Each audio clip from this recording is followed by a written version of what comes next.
Welcome back to Basics of Mechanical Engineering 2, Week 9 Answers in NPTEL. Question number 1. Which of the following is the part of single point cutting tool? Option A, shank. Option B, outer core. Option C, cutting edge. Option D, all of these. The correct answer is option D, all of these. Let us see the explanation. Here the given image shows the nomenclature of single point cutting tool. Here the given options A, B, C all are parts of single point cutting tool. So the correct answer is option D, all of these. Question number 2. In an orthogonal cutting operation, option A, the cutting edge of the tool is perpendicular to the direction of the cutting. Option B, the cutting edge of the tool is inclined to the direction of cutting. Option C, either A or B. Option D, none of these. The correct answer is option A. The cutting edge of the tool is perpendicular to the direction of cutting. Let us see the explanation. You can see this image. Here, the cutting tool edge is perpendicular to the direction of the cutting speed. So the correct answer is option A. Question number 3. Heat dissipation in a single point cutting tool is mainly at option A, primary deformation zone. Option B, secondary deformation zone. Option C, work tool contact zone. Option D, none of these. The correct answer is option A, primary deformation zone. Let us see the explanation. In a single point cutting tool, heat dissipation primarily occurs at the tool chip interface and tool workpiece interface. The heat generated during the cutting process is transferred from the primary and secondary shear zones into these contact areas, where it dissipates into the tool and the workpiece. So the correct answer is option A, primary deformation zone. Question number 4. The chip thickness ratio is given as, where T0 and TC are uncut and cut chip thickness respectively. Option A, T0 by TC. Option B, TC by T0. Option C, T0 into TC. Option D, none of these. The correct answer is option A, T0 by TC. Let us see the explanation. The chip thickness ratio is given as the ratio of chip thickness before cutting to the chip thickness after cutting. It is often represented as chip thickness ratio R equal to chip thickness before cut, that means T0 by chip thickness after cut, that is TC. So the correct answer is option A, T0 by TC. Question number 5. Shear strain is given as option A, gamma equal to tan of pi minus alpha plus cot pi. Option B, gamma equal to tan of pi plus alpha plus cot pi. Option C, gamma equal to tan of pi minus alpha minus cot pi. Option D, gamma equal to tan of pi plus alpha plus cot pi. The correct answer is option A, gamma equal to tan of pi minus alpha plus cot pi. Let us see the explanation. For single point cutting tools in orthogonal cutting, the shear strain epsilon is commonly expressed as. Here the same formula but the notations are different. In the place of gamma, in the place of epsilon, he has taken gamma. In the place of beta naught, he has taken pi, and similarly in the place of gamma naught he has taken alpha. Here epsilon means cutting strain, beta naught means orthogonal shear strain, and gamma naught means orthogonal rake angle.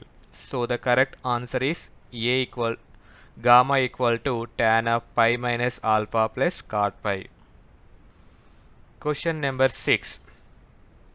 The continuous chip is found in option A brittle material, option B ductile material, option C ceramic, option D all of these. The correct answer is option B ductile material. Let us see the explanation. Continuous chips are typically found when machining ductile materials at high cutting speeds. These materials such as mild steel, wrought iron, copper and aluminium deform continuously under pressure, leading to a long unbroken chip. So the correct answer is option B ductile material. Question number 7. Crater wear occurs mainly on the dash. Option A nose part, front relief face and side relief face of the cutting tool. Option B face of the cutting tool at a short distance from the cutting edge only. Option C cutting edge only. Option D front face only.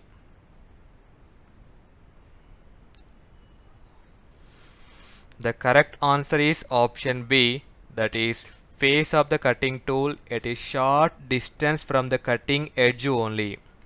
Let us see the explanation. Crater wear on a cutting tool primarily occurs on the rake face or tool face of the tool. Specifically at a short distance from the cutting edge, this wear is caused by the action of the chip sliding over the rake face at high temperatures. So the correct answer is option B, that is face of the cutting tool at a short distance from the cutting edge only. Question number 8. Flank wear depends upon the dash. Option A hardness of the work and tool materials at the operating temperatures. Option B amount and distribution of hard constituents in the work materials. Option C degree of strain hardening in the chip. Option D all of these. The correct answer is option B, that is amount and distribution of hard constituents in the work materials. Let us see the explanation. Flank wear, a type of tool wear that occurs on the flank or relief face of a cutting tool, is significantly influenced by the amount and distribution of hard constituents within the workpiece material.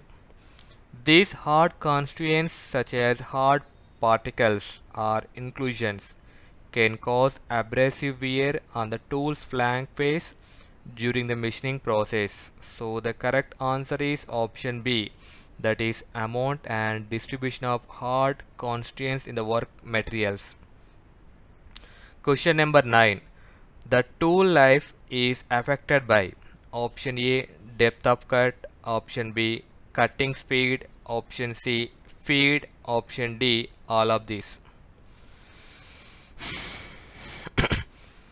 The correct answer is option D all of these. Let us see the explanation.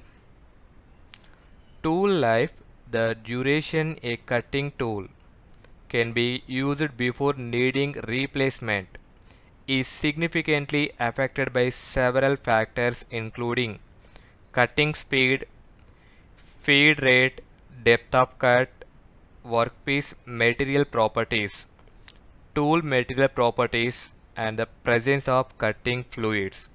So the correct answer is option D all of these. Question number 10.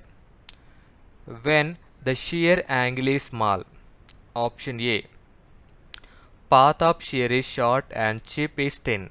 Option B path of shear is large and chip is thick. Option C, path of shear is short and chip is thick. Option D, path of shear is large and chip is thin. The correct answer is option B, path of shear is large and chip is thick. Let us see the explanation. When the shear angle is small, the path of shear is long and the chip is thick, not thin. A smaller shear angle results in a larger chip thickness and increased force required to remove material. Conversely, a large shear angle leads to a shorter shear path and thinner chips. So the correct answer is option B, that is path of shear is large and chip is thick.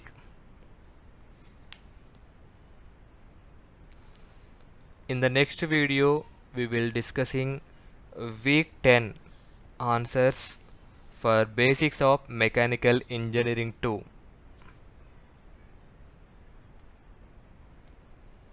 Thank you for watching. Please do like and subscribe my channel for more updates.